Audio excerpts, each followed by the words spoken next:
Hi there, welcome back to the channel. So, after going every which way that I could with the tone and possibilities, pickups, volume on the guitar, ways to play the part, I tried like everything.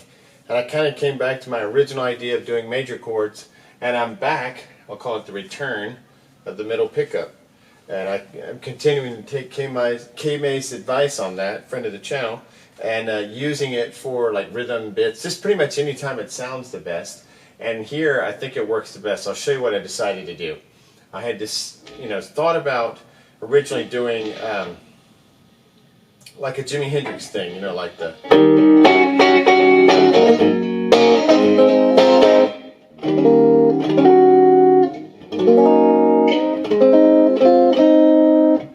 And so you could do a variation of that. You could do like a.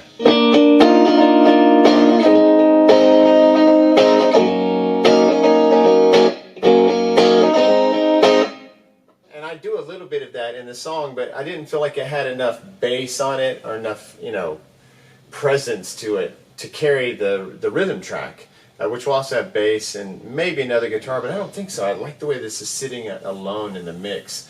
If I did another guitar, it'd be just accent bits, and it would be like whole notes or something like that, not trying to make it bigger, because I actually like the sparseness of it with this particular song.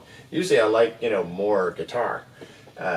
Typically. Alright, so back in the middle pickup, and I decided, so that was one little variation, and then I decided like you could also do just an open version of the bar where you just lift this off, and then you're just like.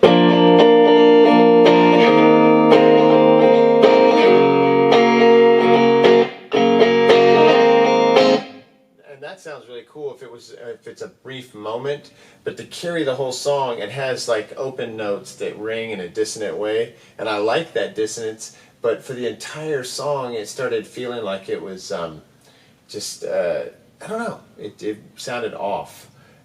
This has been a bit of a challenge. I didn't expect this part to be this difficult. I may have to make this many videos, but I think I can attribute it to the types of the songs I'm writing when I write it and go right into recording it without any time, because like I've sat with songs for 1 or 2 years, playing them out live and just practicing them and getting used to the way they feel before I ever record them. That's just the way it used to be, because recording, it was hard to get a recording budget, so you would have like your best 10 songs you'd play out and hope that you could record the best of the best 3 of those for like a demo that you'd then send out to labels or to booking people or to lawyers or managers, whatever you were trying to do, clubs. So that's the way that was. Then I thought about doing, just different variations of the chords, like different ways to play the notes, in this position. And I just ended up coming back to this major, especially when I heard it, and I keep knocking it out into the other, which also sounds good. It's just a little too much quack. I thought about putting it in the second position, but it's just a little too quacky, a little too weird for the whole song. This middle one is just a perfect compromise. You get like a nice kind of even tone, not too much bass. It doesn't fuzz out. That's what happens on this pickup. It gets really thick, which if you're going for that, it's perfect and it sounds great with single notes. But on the chord stuff and the rhythm chords to hold up the kind of bulk of the song, the body of the song, I'm liking it cleaner and like more barking sounding and like tighter. So that's why I've ended up sitting on this middle pickup. Okay, now what I've also learned with this song, and that's why I don't know if I'll get it tonight, and then I can't get back in here for 2-3 days, but that'll give me time to practice it, and I'll work on that little lead bit that I'll record the next time I'm in here.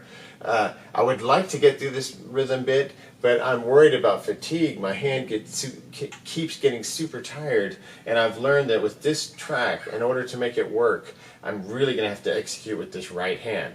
The right hand isn't the problem. It's when I'm really trying to execute with the right hand and really playing fast, I end up pushing down harder with the left. It's like compensatory. And what I need to do is separate the 2 hands, relax this hand, because you really don't need that much stress on the neck, to make a chord. You don't have to push way down. But in the heat of recording, when I get hyped up, trying to get a take, and this hand is going, and I've already had, some struggles with the take already, or the track already, it starts getting difficult. And my hand could start really squeezing down and pressing down way too hard, which causes fatigue, and then I have trouble, getting through the track. So let's just see what happens. Luckily, it's kind of like first quarter of the football game. All I have to do is get to like 54 seconds or whatever. I'm going to make kind of like a hard stop, because then I go into that riff with the other track, which I'm trying to make it seem like it's one guy playing it, which ordinarily I would if I hadn't had to switch back with these pickups. But I'm really glad that I did, because this has become such a challenging part that I can't visualize having to attack this and that bit without goofing it up every single time. And it's pretty long. The song's like 3:30 or 40 of doing this. So, all right, let's see what happens. I already tuned up. I'm sitting on 5. No bass, no treble. Middle pickup, if I don't knock it out midway through the tune, all the way up. All the treble and, the tones are all the way up. Okay, I'm going to roll forward like I was doing yesterday to like 14, 15, 16, and just duck in at that point and try to make it work.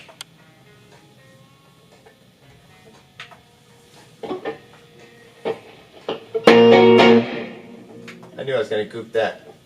I forgot that I wanted to turn up the drums again a little bit louder, just to really get enmeshed or immersed in the track, so I won't undo, take it back to 0, then run it back forward to like 16, and then go back to 1.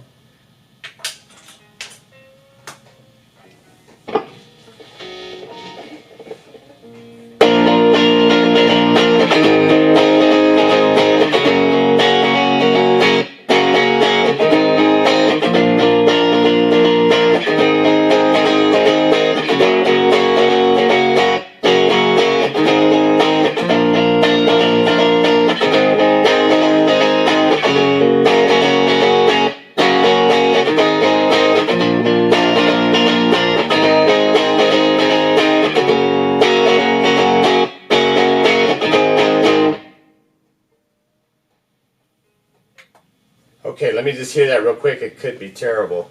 Let me turn this on. I'll play it back for you guys, or gals, or whomever. Let's see.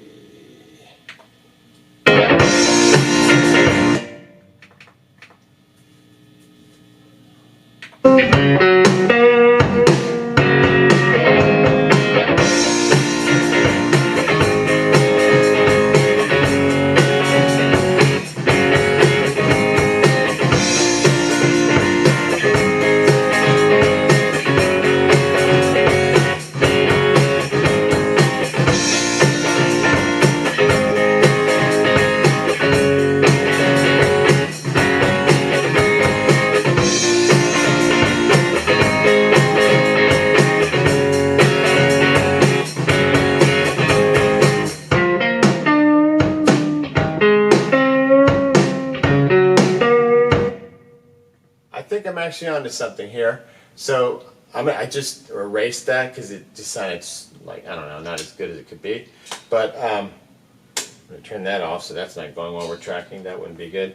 I'm going to try to just nail that again, and then I'll roll forward and we'll see what happens next. I may not be able to track anymore, but I finally feel like I'm on the right track. But I would kind of like to, just so everything sounds the same when I come back and do it.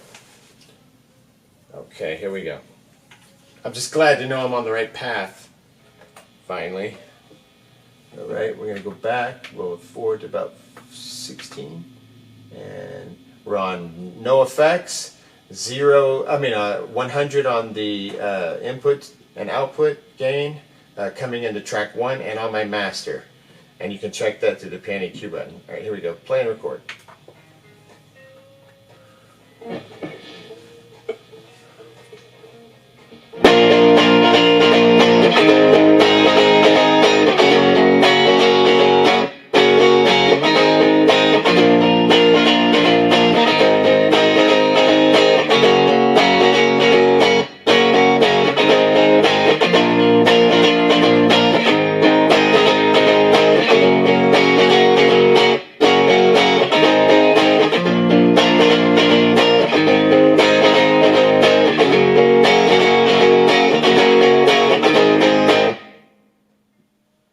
That would have been good, except I goofed it at the end.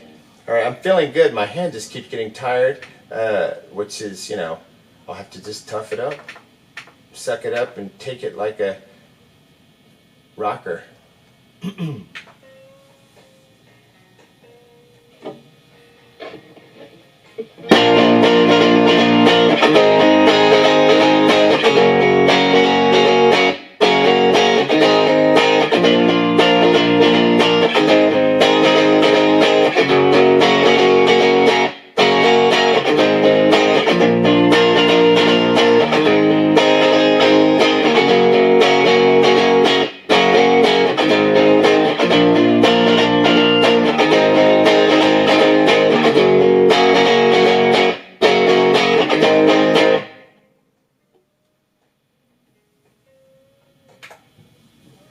Okay, it's all right. Let's just hear that back. I don't know if I'll keep any of this, but it's a good, I'm getting on a roll a little bit of just the right tone, the right attitude and feel, and hopefully the right execution.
Okay, now I'm going to pull that vocal up. Give me a minute. Hopefully I'll be back to track some more. But I'm going to pull the vocal up and just kind of see what's ahead of me and get a plan for the rest of this. I do like that pattern now. I do like the cleanness. I do like the feel. I might could go up, I don't know, I might go up a little bit and push the amp up a little bit more. Let me just see what that sounds like. Just want a little more dirt. So here's where it is right now. Let's go to 6.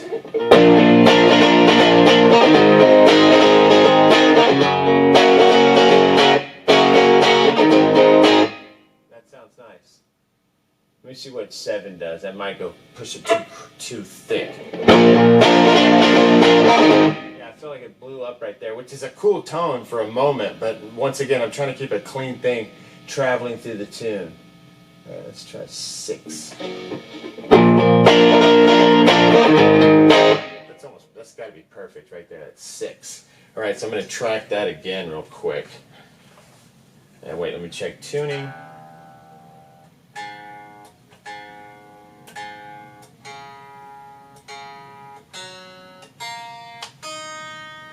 Okay, this goes here.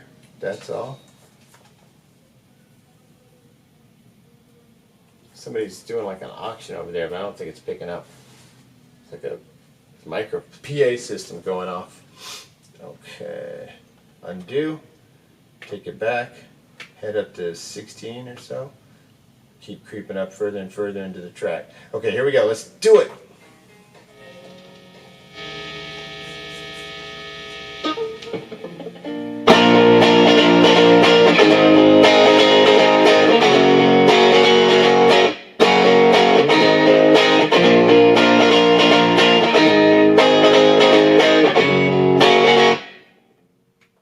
Muffed it.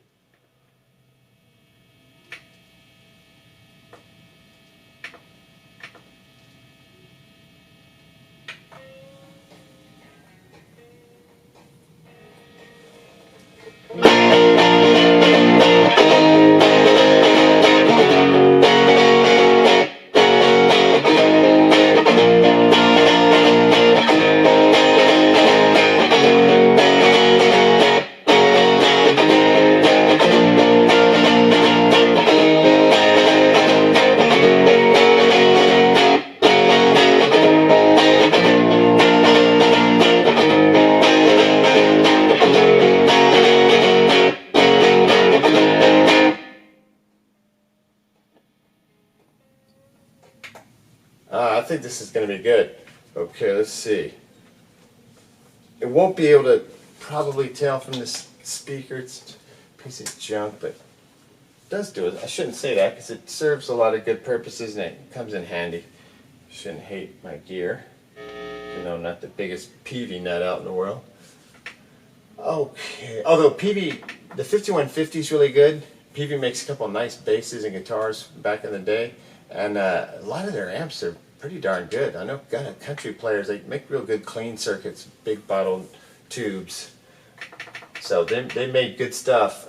They just have the worst looking logo. Unless you like it, and then, you know, have fun with it.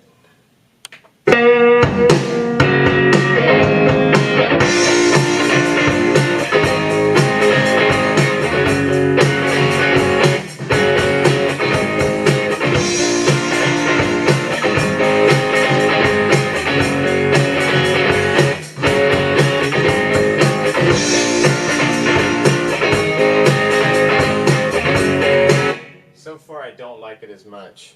Let me turn this off and hear it in the headphones and then I'll make my final decision. They're beautiful.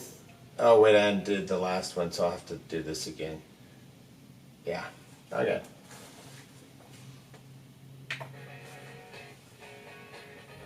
I don't understand it. It's just so different. British and American distortion and the sound and the clean, completely different. And it just takes a minute to get used to it. I'm so used to pushing into the Marshall's, you know, thick mid-range zone. And this thing, the beautiful suck out of the, you know, both of them are amazing. You just can achieve, you know, much different goals. And I've learned that it doesn't really work to try to match them up. You know, you kind of get two different tones, and you got to sort of go with that as opposed to making them conform to each other. All right, I'm going to do it one more time. Back on the 5 setting. It just sounds better clean, like clean with authority. You know, not clean like just wimpy. You can still hear some hash, you know, dirt, push in there. It's just mainly push and clean, and it's beautiful. It's actually absolutely beautiful here in the room. I don't know what you're getting in there. This middle pickup, thank you, K. Mace. And Eric Clapton, too. I saw his thing where he's always in the middle pickup and playing, you know, just off the rack strap. I mean, they're custom shop level, but I mean, he could be playing anything. It's pretty cool to know that Fender makes guitars that, you know, the top level guys would just go out with without even, I don't even think he does any tweaks or anything. He just runs with them how they come out of the factory. It's crazy. All right, do this. Turn it all the way off, start.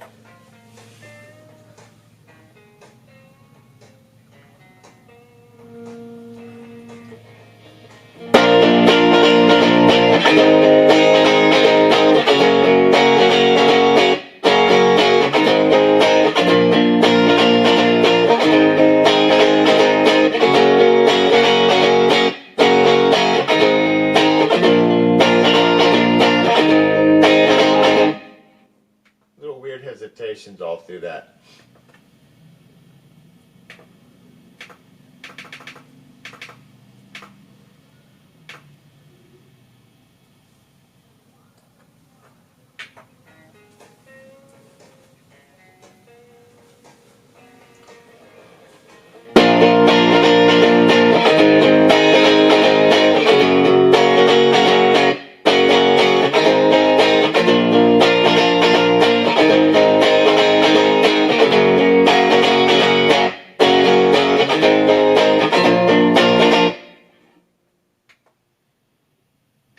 Grabbed it funny there.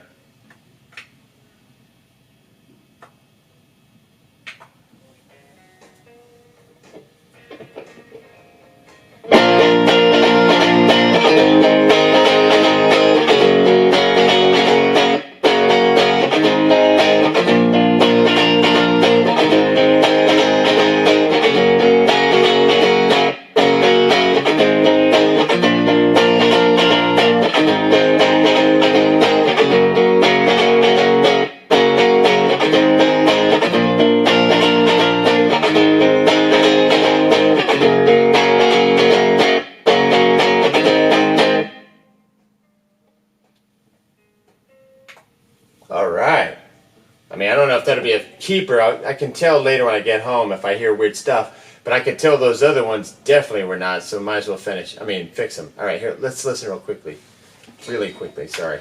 Correct adverb usage. Okay, back here to like 22-ish.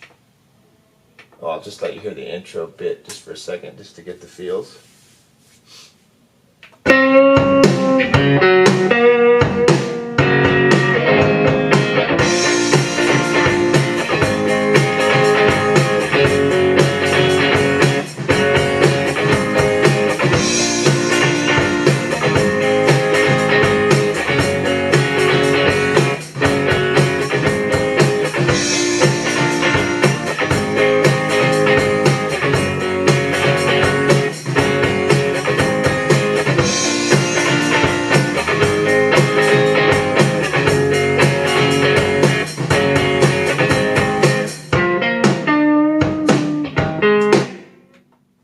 Okay.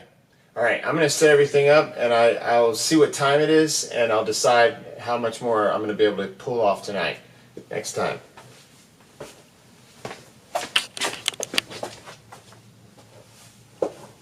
Okay, stumbling in back again. Stumbling in, what was her name? Susie Quattro. And Chris somebody. Stumbling in, that's a fun one. All right, so I just listened to the track, and I remembered that I had that scratch vocal, and that's going to save the day. Now it's just an endurance test to try to get my hand through it, without wimping out. I do have those moments where I go, I probably could get, if I had to, I could probably get in right there. Yeah. And you can also do a second track where you kind of play along at the same time, and you can kind of turn that track on for a second to fill in a messed up gap. I don't know. And then you can combine them in Audacity, and it becomes, part of the track. Pretty easy. I'll show you how to do that if I ever have to. Okay, so, all right, I think I'm just going to put the headphones on and let it rip. Hopefully I can get this.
I haven't practiced this enough.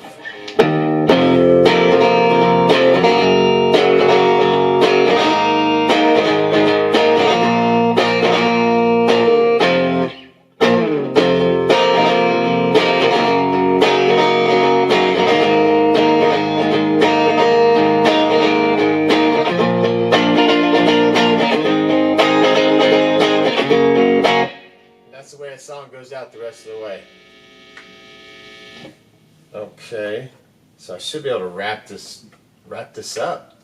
Whew, that'll be awesome. Then I can go home for 2 or 3 days and work on the solo bit. Next time I come in here, we'll knock that out.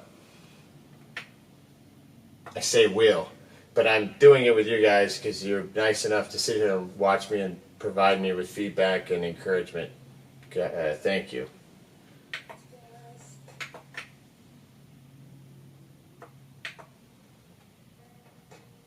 The film, The Loneliness of the Long Distance Runner, the loneliness of the one-man band recordist on Zoom R24. That title gets a little long. All right, here we go.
that up. Let me hear it.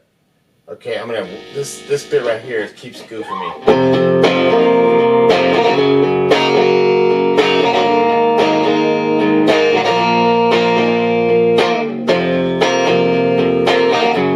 Okay, I got it now. Sorry. Sometimes that camera turns off.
That transition right there.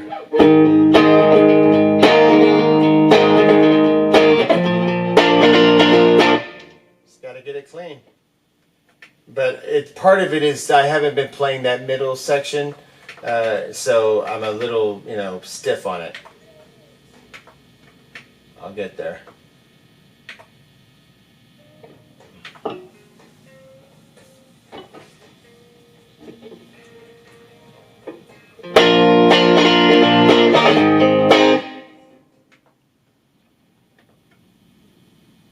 Hold on, I'm going to restart that camera so it doesn't just stop while I'm doing a take.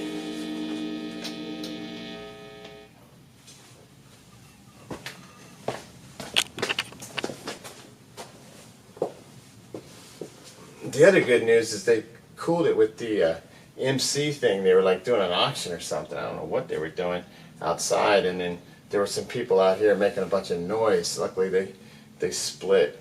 Alright, so okay, here we go. All tangled up, per usual. Tangled up in blue. Alright.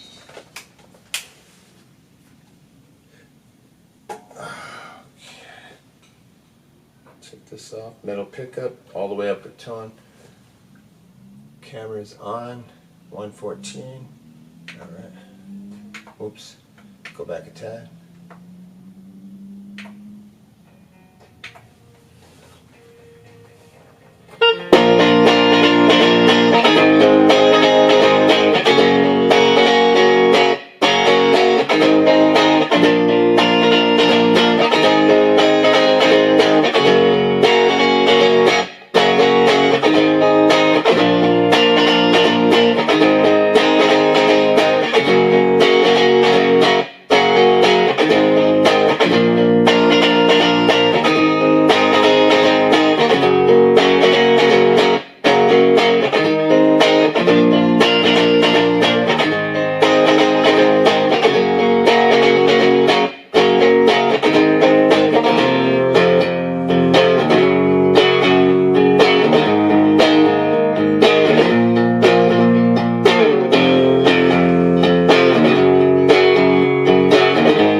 Oh man, I bet that isn't gonna work. My hand was like dying.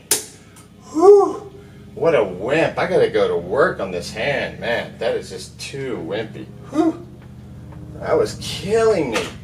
Alright, let's see how bad this is. I got a bad feeling. I started losing it after the break. Sounds like South Central up in here. Helicopters flying about. I used to canvass in some of the toughest areas in Los Angeles. There's helicopters all the time. It's crazy.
Okay, this is the moment where it's really going to go to hell if it does. I really like that little breakdown. It was real thin. I only used the first like 3 strings, and I just kind of laid back on it, and I love the way it sounds with the low tom. It's like boom, boom, boom, boom, boom. Really cool. All right.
I don't know.